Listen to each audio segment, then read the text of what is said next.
Sur la dernière partie, sur Ok, bon, alors ça tourne, là, c'est bon. Donc, dans cette dernière partie, je voulais présenter quelques dessins d'enfants que j'ai trouvés sur Twitter, qui sont vraiment magnifiques. Là, c'est une petite gamine de 7 ans. Le compte de Twitter, c'est Earthly Education. Je vais le dire en anglais, puisque bon, c'est écrit en anglais. Dear 2045, I don't think we are going to survive. If you end up hearing this story, I just want to say I'm sorry. I will try taking care of the earth.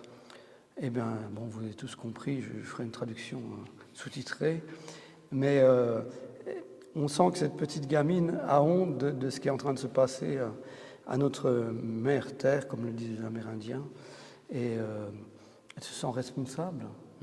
Et elle ne pense pas qu'elle vivra jusqu'en 2045, ce qui n'est pas si loin que ça, si elle a 7 ans. Elle pense qu'elle vivra pas jusqu'à 50 ans. Et donc, je voulais lui rendre hommage, parce que finalement, l'art, c'est là, c'est pas forcément les artistes qui font l'art, c'est aussi les enfants de 7 ans. On a créé ces structures que seuls les artistes pouvaient créer de l'art. Et aujourd'hui, il y a beaucoup d'artistes qui ne créent plus d'art, ils font juste du business. Voilà. Et puis ça, c'est Dasha, qui est dans le métro de Kharkiv, et donc en Ukraine. Et donc elle a dessiné ça, sa situation dans le métro qu'on a tous vu à la télé. Ils vivent dans le métro et il y a les bombes qui leur tombent dessus. Et il y a ces deux drapeaux ukrainiens. Et on la voit toute petite, jouer avec un petit, c'est peut-être son frère ou c'est peut-être elle. Parce qu'à mon avis, oui, voilà, c'est son frère. Elle est là, tu as raison. Elle observe dans le métro. Oui, il y a une tente et des sacs de couchage. Et quelle triste réalité aujourd'hui de retourner encore dans une guerre en Europe. Donc bravo à elle. Bon, peut-être que si elle peut survivre, elle deviendra une artiste importante au XXIe siècle. Voilà. Ensuite, tu avais choisi... oui, mais j'ai choisi celle-là aussi. C'est très belle, oui, justement. Cette photo, je la montrerai bien sûr sur la vidéo. Ça montre exactement à quoi sert l'art, c'est-à-dire qu'on ne sait pas si c'est une photo qui a été mise en scène ou pas, c'est peut-être pris comme ça.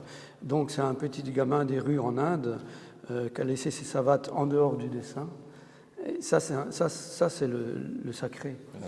C'est-à-dire que la personne qui a créé ce dessin, a créé cet espace où il se sent bien et il peut dormir et il est protégé. Et c'est cette fonction protectrice de l'art qu'il nous faut un peu retrouver. Et ce petit dessin est magnifique. C'est comme une espèce de Père Noël ou de grand-mère, où c'est un personnage qui l'accueille et dans lequel il peut dormir tranquillement sans faire de cauchemar.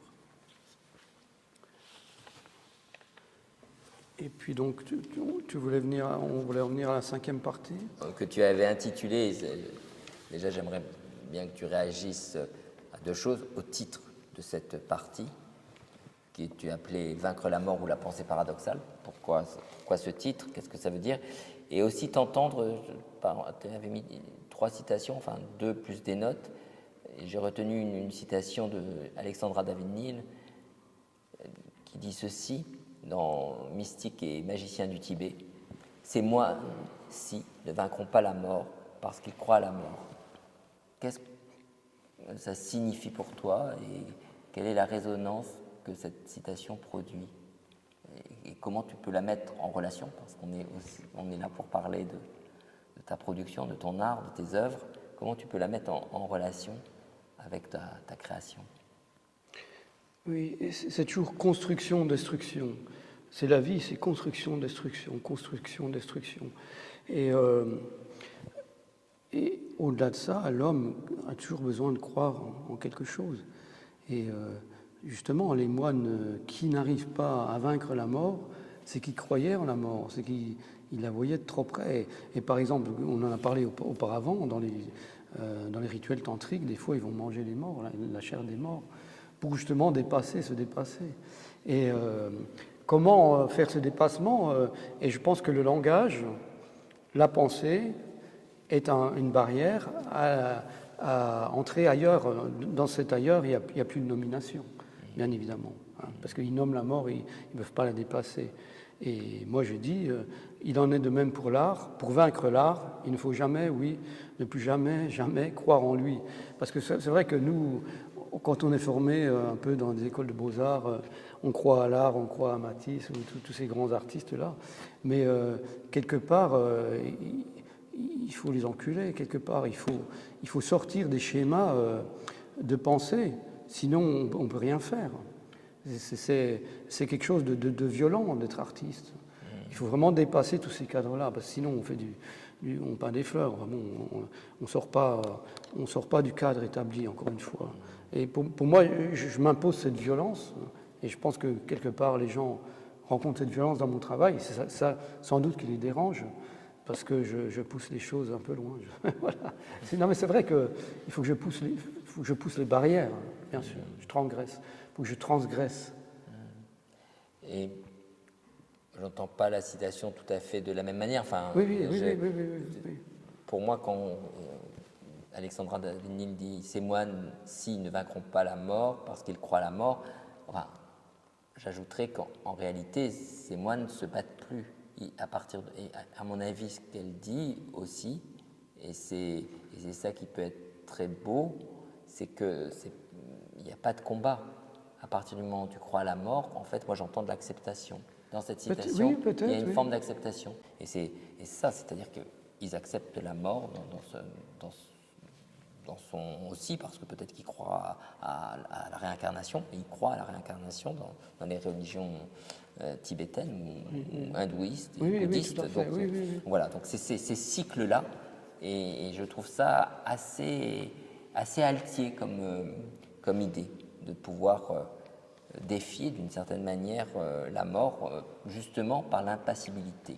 Et c'est cette impassibilité que je sens, en tous les cas, dans la citation d'Alexandra David-Néel.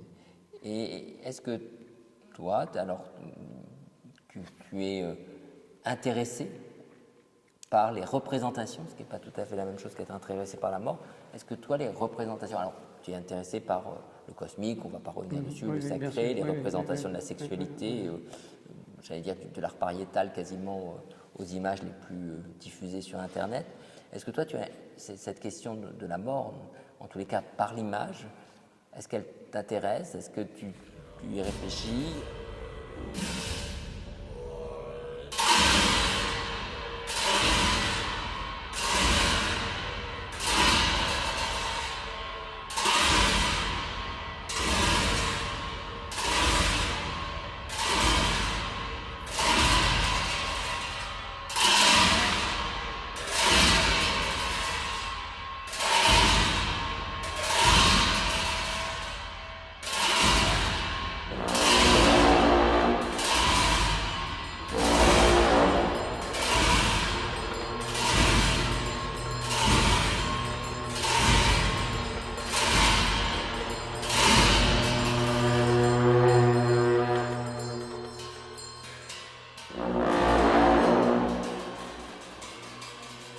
Lorsque tu mets de côté cette œuvre de Gustave Doré, justement, qui pourrait être une représentation de l'après-vie, est-ce que tu peux nous en dire? Parce que toi, je crois qu'aussi, dans ta vie personnelle, tu as, non pas frôlé l'après-vie, mais en tous les cas, tu as eu cette expérience. Oui, tout à fait. Je suis tombé sur cette image, sur cette peinture, enfin, une gravure de Gustave Doré, et ça représente exactement ce qu'on ressent quand on fait une expérience de mort imminente, c'est-à-dire que ce sont des cercles concentriques et on rentre dans le tunnel de lumière, et après on arrive dans la lumière, donc on se dissout dans la lumière. Et lui, il a très bien illustré ça. Il dit que ce sont des anges, mais moi j'ai vu toutes les âmes des morts qui rentraient comme ça dans ce vortex d'énergie. Et je dois dire, c'est assez impressionnant. Bon, après, ça se discute. Certains scientifiques disent que c'est le cerveau qui envoie ces images pour ne pas angoisser le mort au moment du décès. Moi, je pense que ça existe vraiment. Mais bon, puisque je l'ai vécu, je pense que ça existe. Après, y a-t-il quelque chose dans la lumière ou pas? Où se dissout-on?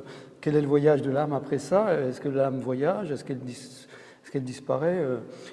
Jean-Claude Carrière, que j'aimais beaucoup, il disait « je pense qu'il n'y a rien après ».